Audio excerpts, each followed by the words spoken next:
Georgian police and Georgian border guards can be quite overbearing. Here's why doesn't necessarily matter, and why Georgia may not be the best place if you are looking for stability and obviously freedom of movement. Hello and welcome back to the Traveling Report.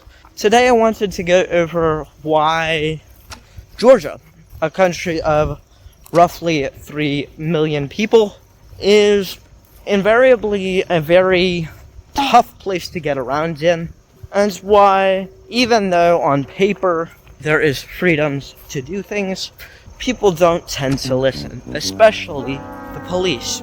Now, I am currently here in Choloki, Georgia, which is near Kobuleti, and of course, here, no one's here to find me. No one's here going to cause any problems. There might be cows, which will judge me for walking in their way, but they're not going to be, looking over you in every village.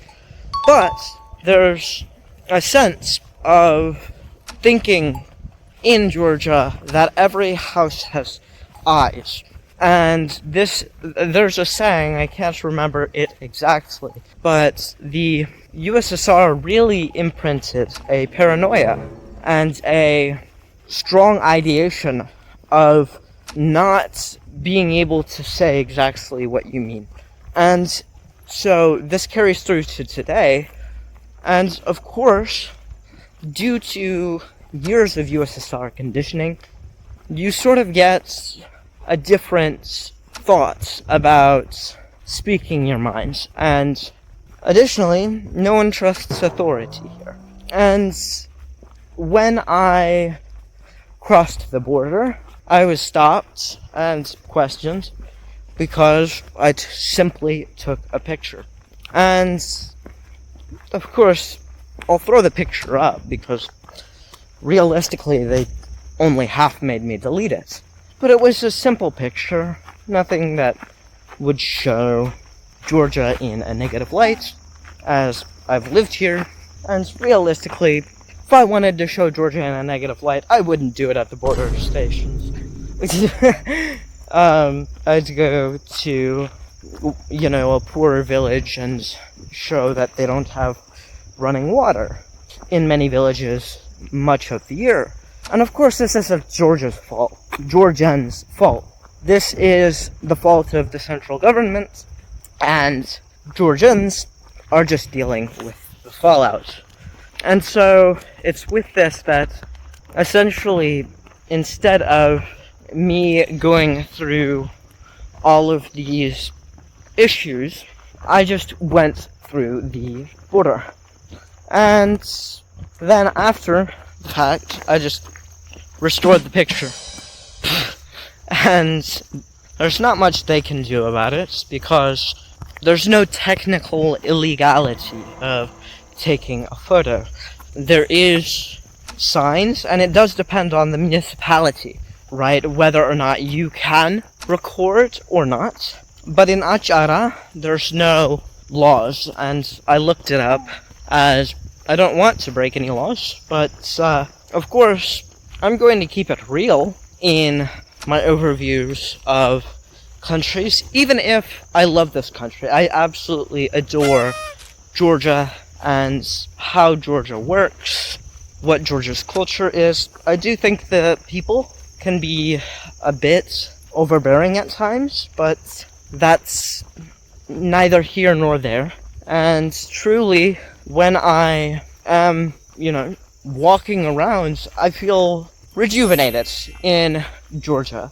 However, this also does not mean that I need to lie about what goes on in Georgia. There are pros and cons to every country, and I think that as time goes on, of course, Georgia will change, and hopefully for the better, and the people will change. Again, hopefully for the better. There's another cow. Gotta love Georgia for their cows. Just in the middle of the street, munching on some grass. However, it's with this that, of course, you get differences in ideals towards this country. And there's both extremes, right? There's people that say, oh, Georgia is the best country in the world. You know, why would you not move to Georgia? And then there's also, oh, why would you move to Georgia? It's a poor country. And actually, I have a friend in Tbilisi. His ideology towards Georgia is that of negativity. And he runs a marketing agency. He's a freelance marketer, and he does quite well for himself. He's pretty constantly traveling. I think that the testament to Georgia is that, of course, even people who dislike it tend to stay for their family. And for me, this is something that I find extremely encouraging, realistically, to see. Because generally, in most countries, you're not going to stay for your family. I didn't stay in the US for my family, although that's a whole nother story. However, of course, people here genuinely care. And so, just because the borders aren't the best, and additionally, honestly speaking, people can be a bit overbearing about everything going on, and, you know, their ideology is fairly self-defeating, which can get a bit annoying, right? That the ideology has such shallow and self-defeating idealisms, but what you have to realize with Georgia is that people of authority often do not represent Georgia, and they don't represent how Georgia operates. And while I could make a video entirely bashing the police and the government of Georgia, as I'll make a video on how they tried to ban me, and realistically I'm still here, so it failed. Fantastic. But in Georgia, it's just such a different atmosphere compared to most other countries.